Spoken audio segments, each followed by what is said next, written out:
Cyber নিরাপত্তা আইনের বিধিমালা চূড়ান্ত করার আগে মূল আইন সংশোধনের পরামর্শ দিয়েছে ট্রান্সপারেন্সি ইন্টারন্যাশনাল বাংলাদেশ টিআইবি ও আর্টিকেল 19। ডিজিটাল সিকিউরিটি অ্যাক্টের নাম পরিবর্তন করে এই আইন করা হলেও বিষয়বস্তু একই রয়ে গেছে বলে মনে করছে সংগঠন দুটি।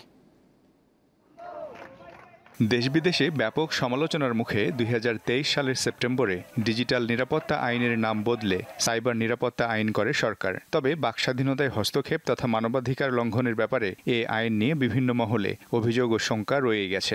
এটাই আসলে ভ্রান্ত আইন।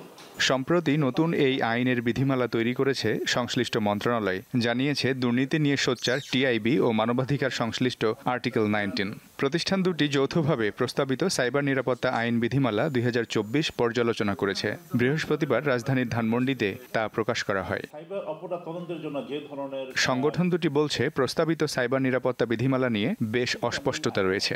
২০০৬ সালের তথ্য যোগাযোগ প্রযুক্তি আইন, ২০১৮ সালের ডিজিটাল নিরাপত্তা আইন এবং ২০২৩ সালের সাইবার নিরাপত্তা আইন, এই তিনটারই একটা সাধারণ চরিত্র হচ্ছে যে এখানে অপরাধগুলোকে সুস্পষ্টভাবে সংজ্ঞায়িত করা হয় নাই। এখানে অপরাধের সংজ্ঞাগুলো এতটাই ব্যাপক যে আমি সাইবার স্পেসে যাই প্রকাশ করি না কেন সেটাকে অপরাধ হিসেবে গণ্য করার সুযোগ আছে।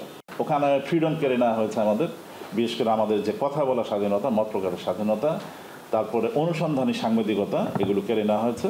দেশে তথ্য প্রযুক্তি ব্যবহারে যে অবারিত সুযোগ সৃষ্টি হয়েছে নতুন আইনে তার নিয়ন্ত্রণের চেষ্টা করেছে দাবি টিআইবির।